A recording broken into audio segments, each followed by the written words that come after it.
بسم الله الرحمن الرحيم.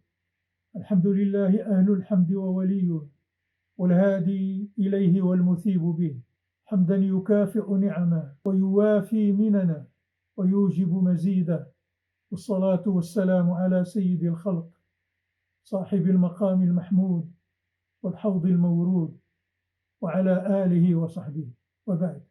أيها الإخوة الأفاضل، أيتها الأخوات الفضليات، فهذا الحديث العاشر من أحاديث رياض الصالحين من باب الإخلاص وإحضار النية في جميع الأعمال والأقوال والأحوال البارزة والخفية.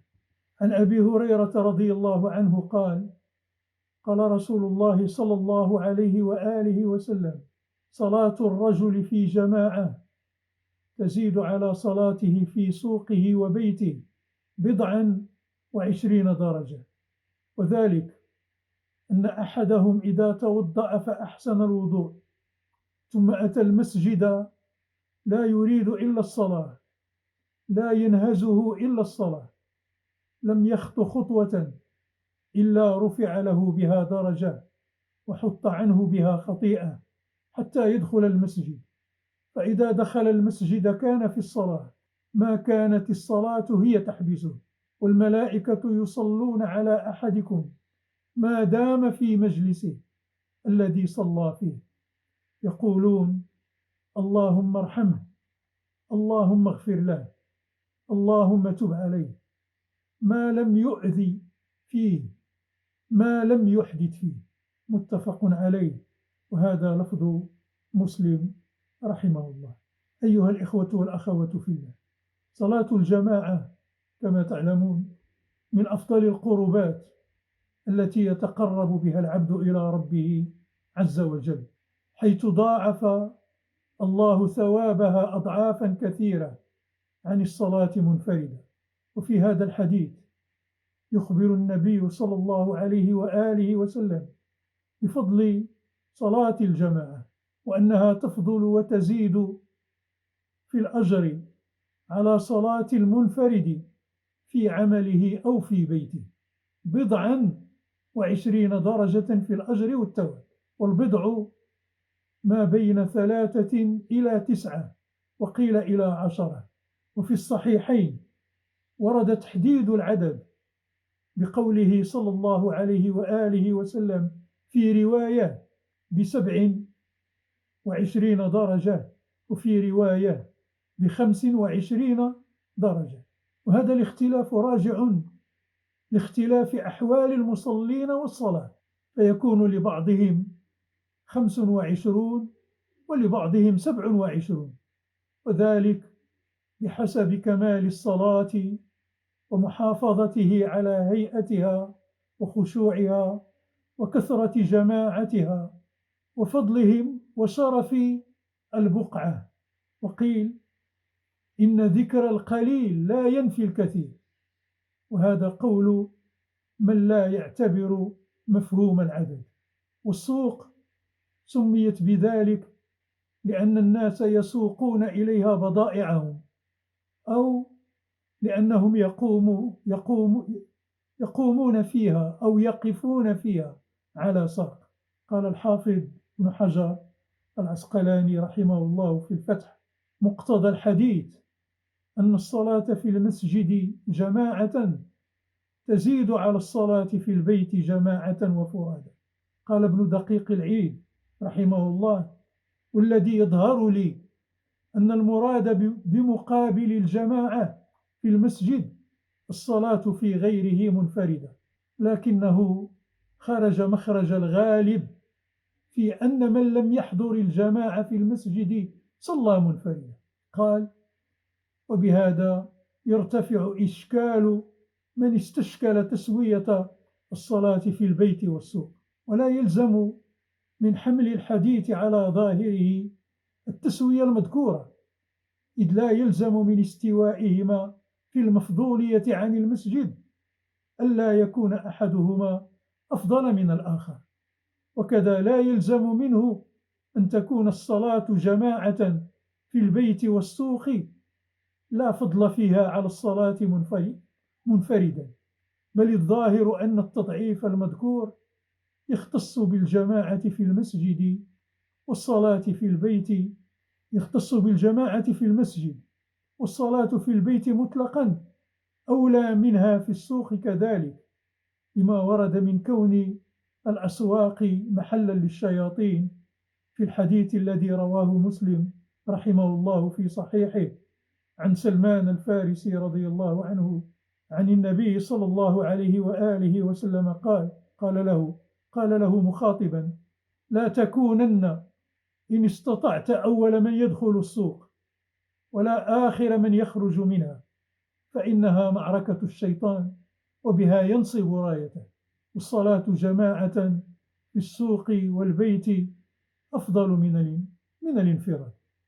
ثم بين النبي صلى الله عليه وآله وسلم سبب أفضلية صلاة الجماعة، فقال: وذلك أن أحدهم إذا توضأ فأحسن الوضوء، أي أسبغه وأتقنه وأتى بسننه وآدابه، ثم خرج إلى المسجد من أجل الصلاة فيه، لا يريد غير ذلك، لا ينهزه إلا الصلاة، أي لا يدفعه ولا يحركه ولا ينهضه إلا إرادة الصلاة في جماعة. وهذا تأكيد على خروجه للصلاة فقط وليس لأي عمل آخر، فمن كان حاله هكذا كان من عطاء الله له أنه لم يمشي خطوة وهو ذاهب إلى المسجد إلا رفعه الله بها درجة في الأجر والثواب، أو غفر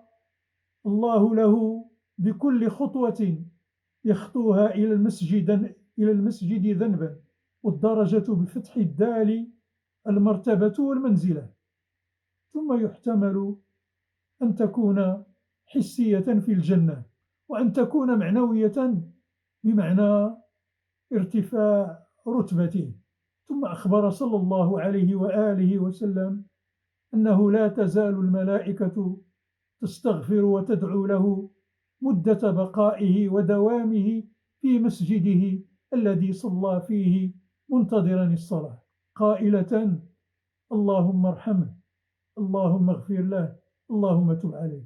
والمقصود بصلاة الله على العبد الثناء عليه عند الملائكة في الملأ الأعلى، وقيل الرحمة والمغفرة والتطهير، وقيل كلاهما.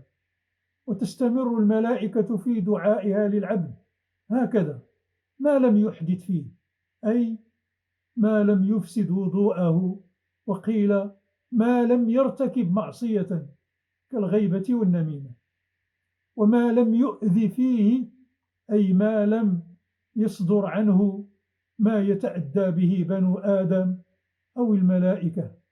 ثم بين النبي صلى الله عليه وآله وسلم أنه لا يزال المصلي يأخذ أجر الصلاة وثوابها ما دام في مسجده ينتظر الصلاة. أيها الإخوة والأخوات في الله، ما الذي نستخلصه من هذا الحديث؟ نستخلص أولا أن صلاة المنفرد في بيته أو سوقه جائزة، ولو لم تكن كذلك لما ترتب عليها درجة من الأجر. أن الصلاة في المسجد مع جماعة أفضل من صلاة الفرض 20 درجة، وهذه الأفضليات لا تفيد الاستحباب فقط، ولكن تفيد الوجوب لأمور: أولا ما ترتب عليها من الأجر الكبير، ثانيا بالنظر إلى الأحاديث الأخرى التي وردت وفيها تهديد ووعيد للمتخلف عن صلاة الجماعة، ثالثا أمر الرسول صلى الله عليه وآله وسلم للأعمى بأن يجيب الدعاء إذا سمعه. كذلك من ما يستخلص من هذا الحديث أن الصلاة في مسجد السوق مشروعة، فإن جازت الصلاة فيه فرادى كان أولى أن يتخذ مسجدا للجماعة. هناك ملحوظة: فإن قيل كيف تجوز صلاة المنفرد مع القول بوجوب الجماعة؟ قلت: إن صلاة المنفرد جائزة مع الإثم الذي ترتب على المنفرد بتخلفه عن صلاة الجماعة، والله أعلم. كذلك من الفوائد المستخلصة من هذا الحديث أن الإخلاص معتبر في تحقيق هذا الثواب العظيم، بقوله صلى الله عليه وآله وسلم: ثم أتى المسجد لا يريد إلا الصلاة لا ينهزه إلا الصلاة. وهذا من دواعي إدراج هذا الحديث في هذا الباب، مع أن النووي رحمه الله أورده في أبواب أخرى من كتابه.